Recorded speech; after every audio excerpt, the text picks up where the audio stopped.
اللہ وبرکاتہ۔ رب اشرح لی صدری ویسر لی امری واحلل عقدۃ من لسانی یفقہوا قولی۔ میری پیاری بہنوں، چھوٹا سا ریمائنڈر کہ آج چاند دیکھنے کے لیے باہر نکلیے گا۔ بادل ہوئے بھی تو ایک سنت کو پورے کرنے کے لیے آسمان کو ضرور دیکھیے گا، دعا ضرور مانگیے گا،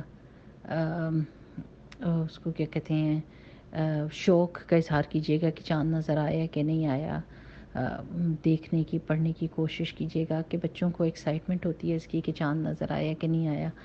اور گھر میں ڈسپیوٹ والی فضا نہیں قائم کرنی کہ او جی مسلمانوں کا تو یہ حال ہے۔ جب بچوں کے سامنے آپ کانفلکٹ قسم کے مطلب کانفلکٹ کا ذکر کرتے ہیں کہ مسلمان آپس میں لڑ رہے ہیں یا وہ یہ اس بات پہ بحث کر رہے ہیں تو بچوں پہ اس کا بہت برا اثر پڑتا ہے۔ تو آپ بس چاند کا انتظار کیجیے اور دیکھیے کہ آپ کی جو لوکل ماسکس ہیں وہ کیا اعلان کرتی ہیں۔ چاند دیکھنے کی دعا، اللہم اہلہ علینا بالامن والایمان والسلامت والاسلام والتوفیق لما تحب وترضى ربی وربک اللہ، یہ ضرور مانگیے گا، بچوں سے کہلوائیے گا جب چاند کا پتہ چل جائے اور آپ تراویح کے لیے جا رہے ہوں، ٹھیک ہے نا۔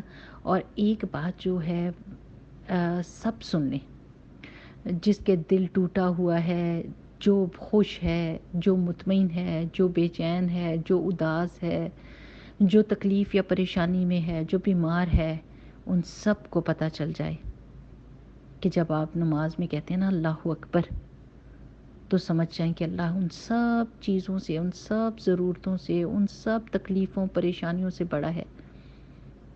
اس کا مطلب کیا ہے کہ اللہ سبحانہ و تعالیٰ کی طاقت اور قدرت کے نیچے ہیں یہ ساری چیزیں، اور وہ یہ سب کچھ ہم کو دے سکتا ہے۔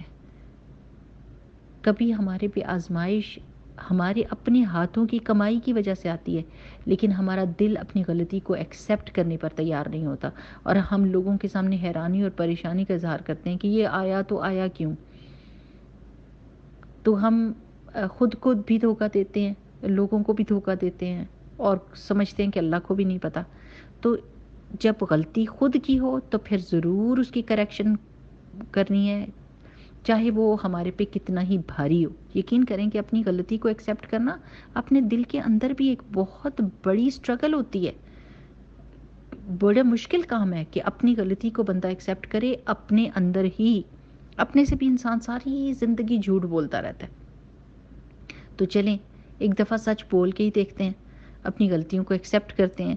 وہ جو دعائے اس میں ہے نا سید الاستغفار میں، ابو لک بنعمتک علی و ابو بذنبی فاغفر لی فانہ لا یغفر الذنوب الا انت۔ ابو لک بنعمتک علی، اللہ تیری ساری نعمتوں کا میں اعتراف کرتی ہوں، جو میں بول رہی ہوں، سن رہی ہوں، دیکھ رہی ہوں، چل رہی ہوں، پھر رہی ہوں، کھا رہی ہوں، ہضم کر رہی ہوں، آنکھیں دماغ کام کر رہا ہے، یہ سب تیری دی ہوئی نعمتیں ہیں جو میں پیسے دے کر بھی خرید نہیں سکتی۔ کووڈ میں جتنے لوگوں کو پریشانی کا سامنا ہوا، ان کو پتہ چل گیا کہ دولت ہونے کے باوجود انسان کو نہیں بچا سکتا۔ سب چیزوں کی طاقت اللہ کے پاس ہے۔ اللہ نے کسی کو بچانا ہے تو وہ کووڈ والے بندے کے ساتھ رہ کے بھی صحت مند اور تندرست توانا رہا، اور جس نے پکڑا جانا ہے وہ کہیں نہ جا کے اور بچا کے بھی پکڑا گیا۔ اس نے پوری کوشش کی وہ کہیں ایسی جگہ پہ نہ جائے، ماسک ایک کی بجائے ڈبل پہنے، لیکن جس کو ہونا تھا ہوا۔ تو سب یہ سن لیں اور دل میں یقین رکھیں اور اطمینان رکھیں کہ ہماری مصیبتوں، ہماری پریشانیوں، ہماری مایوسیوں سے بہت بڑا ہے ہمارا رب، اس کے ہاتھ میں ہر طاقت ہے۔ جس دن ہمارے دل میں یہ ایمان پیدا ہو گیا نا تو اسی طریقے سے مدد بھی آئے گی۔ ڈاؤٹ نہیں کرنا اللہ تعالیٰ کی رحمت میں، ڈاؤٹ نہیں کرنا اللہ تعالیٰ کی محبت میں، ڈاؤٹ نہیں کرنا کہ اللہ سبحانہ تعالیٰ کی نے سنا نہیں، کہ سنا پتہ نہیں سنا ہے کہ نہیں سنا، یہ نہیں کہنا۔ جس وقت آپ کے دل میں بات ہوتی ہے نا اللہ سبحانہ تعالیٰ سن لیتا ہے۔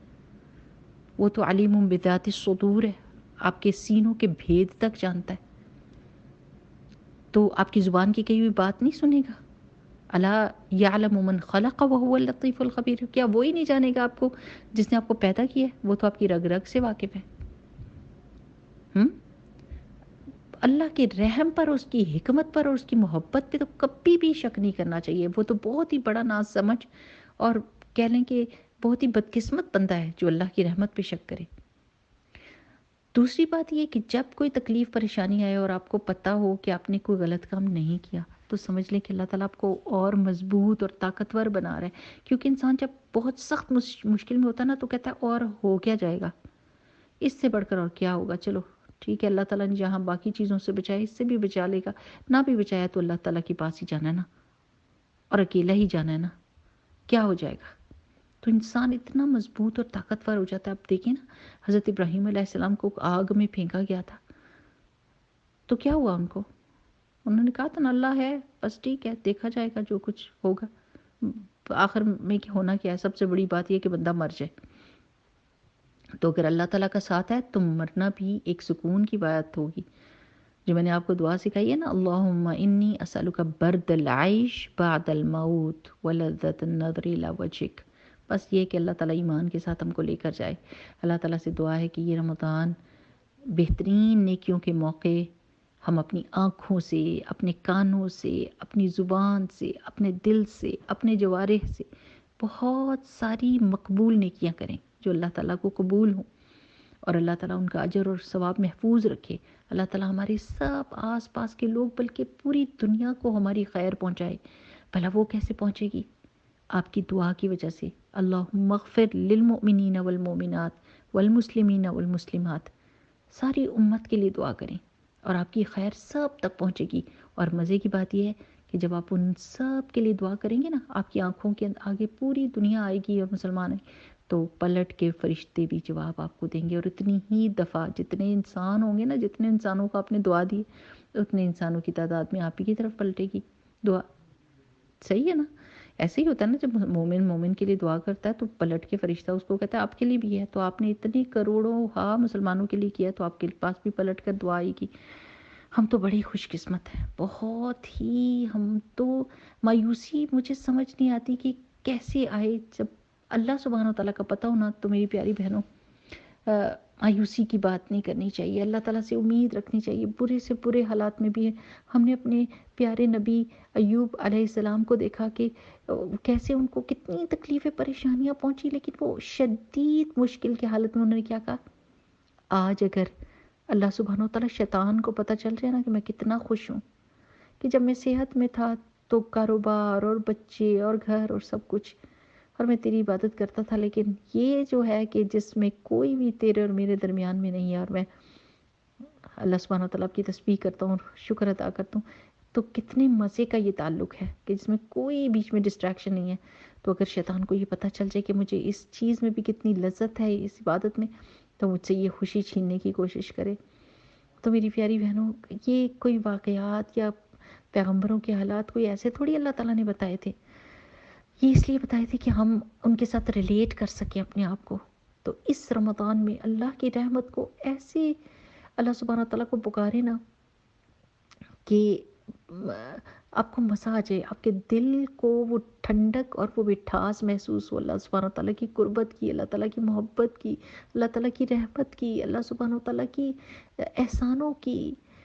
یہ بہت پیاری چیز ہوتی ہے کہ ہم اللہ تعالیٰ سے کہیں کہ اللہ تعالیٰ، دنیا میں اگر کوئی بندہ ہمارے پہ احسان کرتا ہے تو بڑا بوجھل ہو جاتی ہوں میں، لیکن جب آپ میرے پہ احسان کرتے تو میں اور ہلکی پھلکی ہو جاتی ہوں، میں اور عزت والی ہو جاتی ہوں۔ کوئی بندہ احسان کرتا ہے تو میں جھک جاتی ہوں، میں عاجز محسوس کرتی ہوں اپنے آپ کو، برڈن فیل کرتی ہوں۔ لیکن اللہ سبحانہ تعالیٰ جب آپ میرے پہ احسان کرتے تو میں خوش ہو جاتی ہوں، میں مطمئن ہو جاتی ہوں، میرا دل ٹھنڈا ہو جاتا ہے، میں ہلکی پھلکی ہو جاتی ہوں، مجھے عزت مل جاتی ہے، مجھے سکون مل جاتا ہے۔ بالکل فرق معاملہ ہے مخلوق کا اور خالق کا، مخلوق کے ساتھ اور خالق کے ساتھ۔ تو اللہ تعالیٰ سے بہت ساری دعائیں میری پیاری بہنوں، آپ سب کے گھروں کو اللہ تعالیٰ خوشیوں سے بھر دے، بچوں کو نیک اور صالح کرے، ان کے نیک اور صالح ساتھی دے۔ اللہ تعالیٰ ہماری نسلوں میں قرآن کی خدمت کرنے والے، اللہ سے محبت کرنے والے، رسول اللہ صلی اللہ علیہ وسلم کی سنت سے محبت اور اس پر عمل کرنے والے، مسجدوں کو آباد کرنے والے اولاد ہم کو دے قیامت تک۔ اور اللہ سبحانہ و تعالیٰ ان کو دنیا میں بھی کامیاب کرے کہ وہ ان کو رزق حلال میں فراخی عطا فرمائے۔ اللہ سبحانہ و تعالیٰ ہمارے گھروں میں خوشیاں دے، اطمینان دے، ایمان کی طاقت دے، قرآن کا نور دے۔ اللہ سبحانہ و تعالیٰ اس رمضان کے مہینے کو اتنا برکتوں والا لا کہ ہمارے گھروں میں خوشیوں سے بھر دے ہمارے گھروں کو، اور آسانیاں ہی آسانیاں کر دے۔ اللہ تعالیٰ اس بیماری، یہ جو کووڈ کی بیماری ہوئی ہے، اس کو ہمارے سروں سے ہٹا دے، ہمارے لیے عمرے اور حج کے دروازے کھول دے، ہماری مسجدوں کے دروازے کھول دے اللہ تعالیٰ۔ اللہ سبحانہ و تعالیٰ ہمیں بہترین عبادت کی توفیق عطا فرمائے، آمین۔ سبحانک اللہم و بحمدک، نشہد ان لا الہ الا انت، نستغفرک و نتوب الیک۔ السلام علیکم ورحمۃ اللہ وبرکاتہ۔ اور یہ آج شروع ہو گیا نا استاذہ کا کورس امثال القرآن کا، آج کا لیکچر بھی بہت ہی اچھا تھا، بہت ہی مزے کا تھا۔ اور انشاءاللہ اگر آپ نے سنا نا تو قرآن میں جتنی مثالیں آئی ہوئی ہیں نا، ان کو ڈیپتھ میں جا کے سمجھیں گے کہ ان کا کیا مطلب ہے، اور اللہ سبحانہ تعالیٰ نے کس چیز کو کس سے تشبیہ دی ہے۔ تو ضرور سنیے گا، ضرور اٹینڈ کیجیے گا۔ یہ ایک ڈفرینٹ طریقے سے قرآن کو سمجھنے کی کوشش ہے، اور انشاءاللہ باذن اللہ بہت ساری حکمت کے دروازے ہمارے پہ کھلیں گے۔ اوکے میری پیاری بہنوں، السلام علیکم ورحمۃ اللہ۔